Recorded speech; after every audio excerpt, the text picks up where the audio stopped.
Good morning, all of you.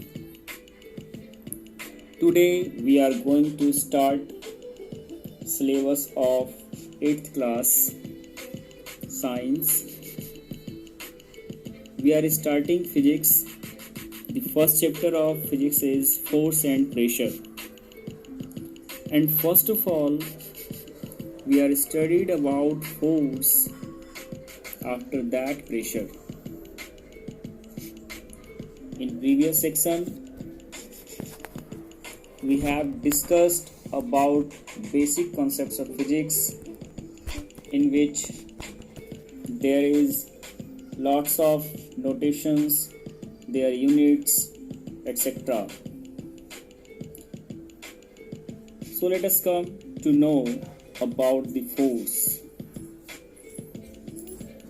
Basically, a push or pull that changes or tends to change the state of rest or of uniform motion of an object, or changes its direction or shape, is called force. Force को हिंदी में हम लोग बल कहते हैं. अगर हम एक साधारण सा अगर उदाहरण लें या समझने के लिए कहें, तो किसी चीज़ को ढकेलना, उसको खींचना, जो किसी भी रुके हुए वस्तु को मोशन में ला दे, या मोशन में हो तो उसके डायरेक्शन को चेंज कर दे, या किसी बॉडी का शेप चेंज कर दे, ऐसा कहीं भी अगर कंडीशनिंग आता है तो उस टर्म को हम लोग फोर्स कहते हैं. Whenever we are talking about the force, we must know that a force arises due to interactions between two objects. जैसे ही हम लोग बात करते हैं फोर्स का, तो हम लोगों को ये जरूर ध्यान रखना चाहिए कि वहाँ पर दो ऑब्जेक्ट्स का इंटरेक्शंस होता है. जैसे मेज पर रखा हुआ बुक, वहाँ पर बुक का जो सरफेस है और टेबल का जो टॉप है, उन दोनों में कांटेक्ट होता है, इंटरेक्शंस होता है. अब हम आगे बढ़ेंगे. As we know that force has magnitude as well as directions, and we already discussed in previous section that the quantity which have both magnitude as well as direction are known as vector quantity. पहले हमने पढ़ा हुआ ये चीज़ कि अगर कोई भी quantity direction और मैग्नीट्यूड दोनों ही चीज़ों को दिखाता हो, तो वो आपका वेक्टर क्वांटिटी होता है. और फोर्स भी सेम ऐसा ही है. फोर्स मैग्नीट्यूड के साथ साथ डायरेक्शन भी दिखाता है, तो इसलिए जो हम कह सकते हैं कि फोर्स जो है वो वेक्टर क्वांटिटी है. So still we have discussed their basic theories. Now let us come to know mathematical definition of force. Mathematically, we define force as force is equal to product of mass of a body to the acceleration due to which it accelerating one point to other point. हम कह सकते हैं क्या कि अगर हम formula देखेंगे, mathematically मतलब फॉर्मूला के बेस पर हम बता रहे हैं कि भाई इसको कैलकुलेट कैसे किया जाता है फोर्स को. तो फोर्स को कैलकुलेट करने के लिए हमें बॉडी का मास और जिस एक्सेलरेशन से वो एक्सेलरेट करके एक जगह से दूसरी जगह शिफ्ट हो रहा है, वो हमें पता होना चाहिए. तो मैथमेटिकली में यही होता है कि फोर्स जो है वो मास ऑफ बॉडी और एक्सेलरेशन के प्रोडक्ट के इक्वल होता है. तो हम कह सकते हैं कि फॉर्मूला जो यहाँ बन रहा है, force equal to mass into acceleration. Force को हम लोग रिप्रेजेंट करते हैं कैपिटल F से, मास को M से और एक्सेलरेशन को स्मॉल a से। तो फोर्स इक्वल टू हो गया F equal to M into A। अब फॉर्मूला हमने डिराइव कर लिया है, फॉर्मूला के बारे में जान लिया हमने फोर्स का।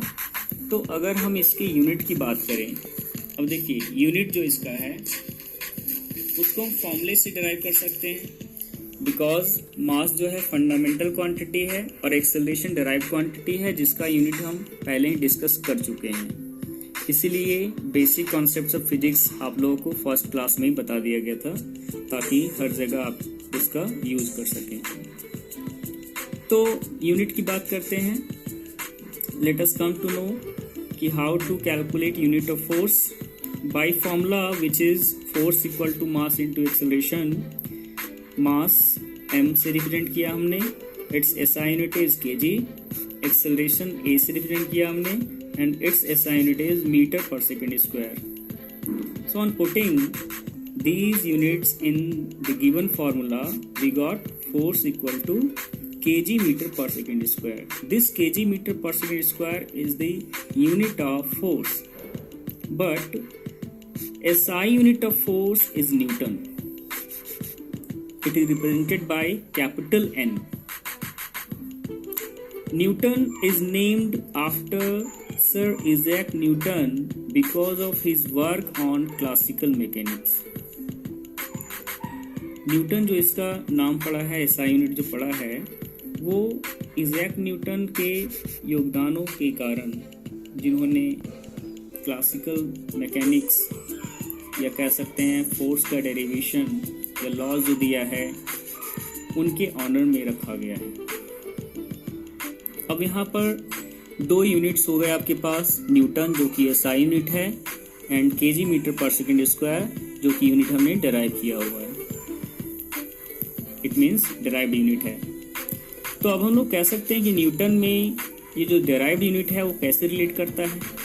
तो यहाँ पे एक टर्म आता है जो बहुत जगह पूछा भी जाता है कि 1 न्यूटन क्या है, what is 1 newton. So we are going to state 1 Newton.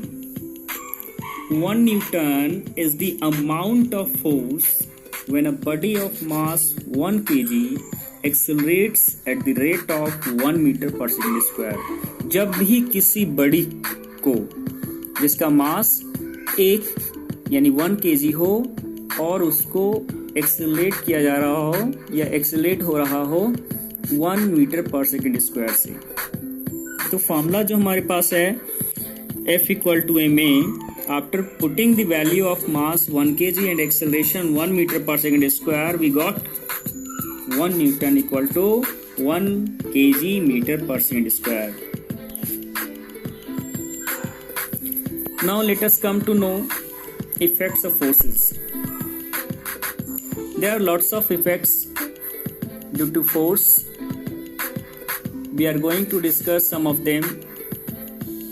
The number 1, force can cause motion in a stationary object. अगर कोई ऑब्जेक्ट रुका हुआ है, अगर कोई ऑब्जेक्ट रुका हुआ है, स्टॉप पोजीशन में है, तो उसको मोशन में लाने के लिए हमें इनिशियली फोर्स अप्लाई करना पड़ेगा। As we applied force over the rest body, we look that the body, rest body और stationary body start to moving. Number 2, force can stop a moving objects. Suppose that कि अगर कोई body motion में है, move कर रहा है, तो उसको रोकने के लिए भी हमें फोर्स अप्लाई करना पड़ेगा। जैसे हम क्रिकेट में बॉल को रोकते हैं, फुटबॉल खेलते हैं फुटबॉल को रोकते हैं, और बहुत सारे एग्जांपल्स इस पे हो सकता है। Force can change direction of motion of moving objects. Suppose that कि अगर कोई ऑब्जेक्ट मूविंग है, मोशन में है already, and we want to change their direction, again we apply force over there, हमें वहां पर भी फोर्स अप्लाई करना पड़ेगा। Next, force can change the speed of a moving body और ऑब्जेक्ट। अगर कोई ऑब्जेक्ट है जो ऑलरेडी मोशन में है, उसके स्पीड को हम चेंज करना चाहते हैं, आइदर इंक्रीज और डिक्रीज। बढ़ाना या घटाना। तो हम बढ़ाने के लिए घटाने के लिए दोनों ही कंडीशन में हमें फोर्स अप्लाई करना पड़ेगा। And the last, force can change the shape and size of an object. अगर किसी के शेप को, किसी के साइज को चेंज करना है तो उस कंडीशन में भी हमें फोर्स अप्लाई करना पड़ेगा। इसका मतलब क्या होगा कि जैसे हम लोग बात करते हैं मेकिंग अ पेपर बोट। एक प्लेन पेपर है, उससे हम लोग बोट बनाते हैं या उसे फोल्ड करते हैं, तो इसका मतलब उसका जो शेप है और साइज है वो चेंज हो रहा है, तो वहाँ पे हमें फोर्स अप्लाई करना पड़ रहा है। नीडिंग फ्लो, आटा गूंदना।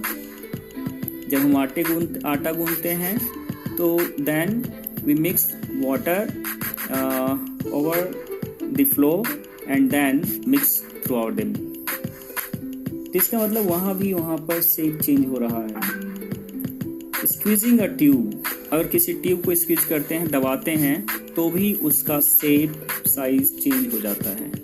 तो these are the basic effects of forces. Now let us come to know the types of forces. First of all, force categorized in two categories. It may be contact forces or non-contact forces.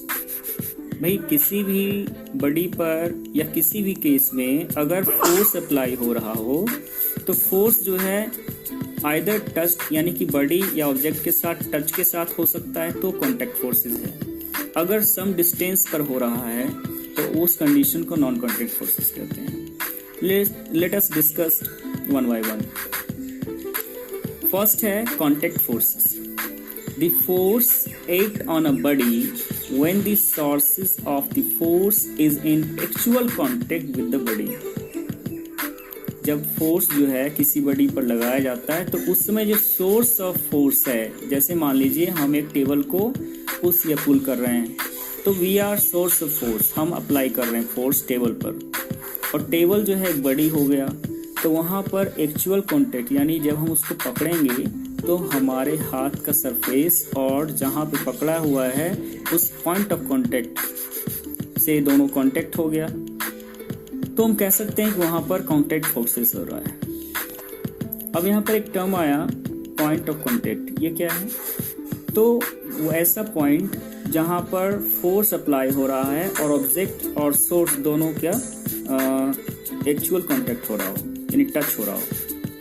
The point where the force is applied on an object is called point of contact.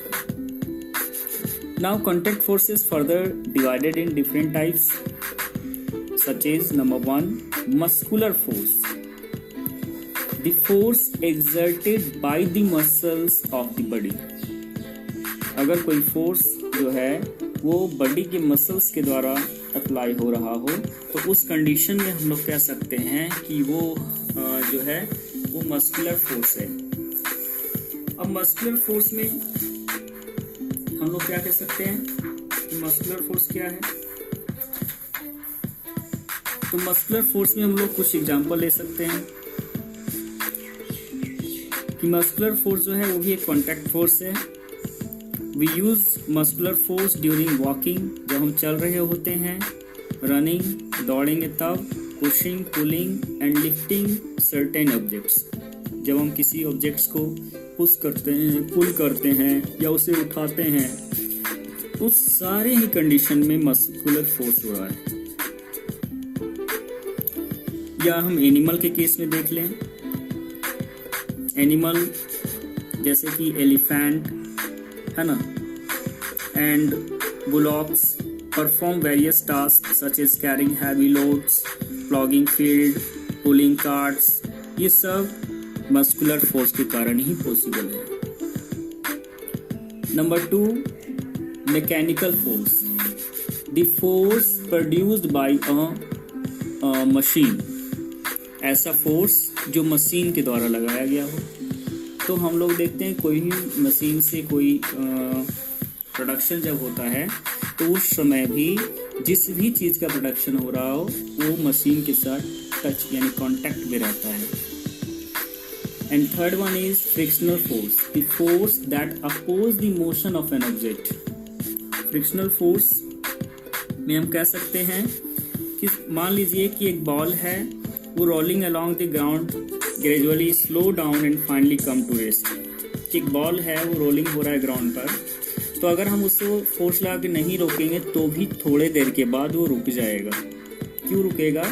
Due to opposing force. This opposing force is known as frictional force. तो ये सारे तो हो गए आपके contact force के types.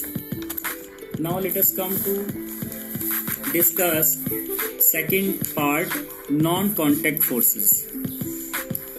The forces which do not involve physical contact between two bodies on which they react.